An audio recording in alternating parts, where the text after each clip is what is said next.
Assalamualaikum warahmatullahi wabarakatuh. Kami kelompok 12 akan mempresentasikan tentang menilai dimensi budaya. Kelompok kami beranggotakan 3 orang, yaitu 1. Sinta Nurfadila, NIM B100180041, 2. Afrilia Mahanani, NIM B100180047, 3. Resa Melina Wigyaringtyas, NIM B100180057.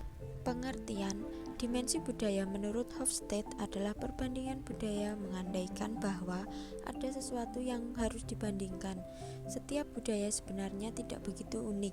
Setiap budaya yang paralel dengan kebudayaan lain tidak memiliki makna yang begitu berarti. Rogers and Stanford mendefinisikan komunikasi antar budaya sebagai pertukaran informasi antara individu yang berbeda secara budaya. Hubungan dan faktor pendorong. Hubungan budaya terkait dengan komunikasi antara lain menghubungkan individu satu sama lain, menciptakan konteks untuk interaksi dan negosiasi antar anggota, dan memberikan dasar bagi identitas bersama. Faktor pendorong komunikasi antar budaya semakin penting antara lain: 1. Globalisasi, 2. Konflik internasional dan masalah keamanan, 3.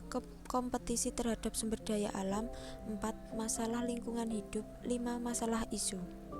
Dimensi budaya yang dibangun oleh Hofstede.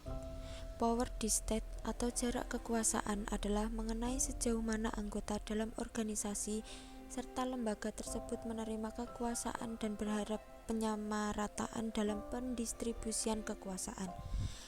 Small power distance. 1. Penggunaan kekuasaan harus sah dan tunduk pada kriteria baik dan jahat. 2. Orang tua memperlakukan anak-anak sebagai sama. 3. Orang tua yang tidak dihormati atau ditakuti. 4. Pendidikan berpusat pada siswa. Large power distance. 1. Kekuasaan adalah faktor dasar masyarakat menggali baik atau jahat. Legitimasinya tidak relevan. 2. Orang tua mengajarkan anak-anak ketaatan. 3. Orang tua yang dihormati juga ditakuti. 4. Pendidikan guru yang berpusat. Dimensi budaya Trompenaars. 5 orientasi hubungan yang menunjukkan ikatan antar manusia. 1. Universalisme versus partikularisme.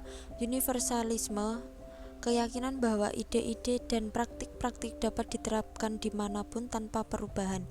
Partikularisme, keyakinan bahwa situasi mendikte bagaimana ide-ide atau praktik-praktik seharusnya diterapkan.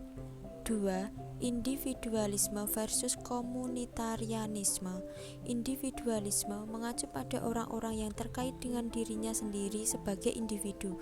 Komunitarianisme mengacu pada diri mereka sebagai bagian dari kelompok. 3. Netral versus emosional. Budaya netral, budaya di mana emosi dipertahankan. Budaya netral cenderung mencoba menunjukkan perasaannya dan juga mereka bertindak dengan tenang dan menjaga kesabarannya. Budaya emosional, budaya di mana emosi diekspresikan secara terbuka dan alami. Orang-orang dalam budaya emosional seringkali banyak tersenyum, berbicara dengan keras ketika bersemangat, dan saling menyapa dengan penuh semangat. 4. Spesifik versus menyebar. Budaya spesifik, budaya di mana individu memiliki ruang publik yang luas, yang membiarkan orang lain masuk dan berbagi serta memiliki sedikit ruang privasi yang dijaganya dan dibagikan hanya kepada teman atau relasi terdekat. Budaya menyebar, budaya di mana ruang publik dan ruang privasi memiliki ukuran yang sama dan individu menjaga ruang publiknya secara hati-hati, karena masuk ke ruang publik sama dengan ketika memasuki ruang pribadi. 5. Pencapaian versus anggapan. Budaya pencapaian, budaya di mana orang disepakati statusnya berdasarkan seberapa bagus dia menjalankan fungsinya. Budaya anggapan, di mana status dihubungkan berdasarkan siapa atau apa jabatan orang tersebut. Dimensi budaya globe. 1. Jarak kekuasaan didefinisikan sebagai tingkat di mana anggota-anggota organisasi atau masyarakat berharap dan setuju bahwa kekuasaan harus dibagi secara bervariasi. 2. Ketegasan didefinisikan sebagai tingkat di mana individu-individu dalam organisasi atau masyarakat adalah tegas, konfrontasional, dan agresif di dalam hubungan nasional. 3. Egalitarianisme gender didefinisikan sebagai tingkat di mana organisasi atau masyarakat meminimalkan perbedaan peran gender dan diskriminasi gender.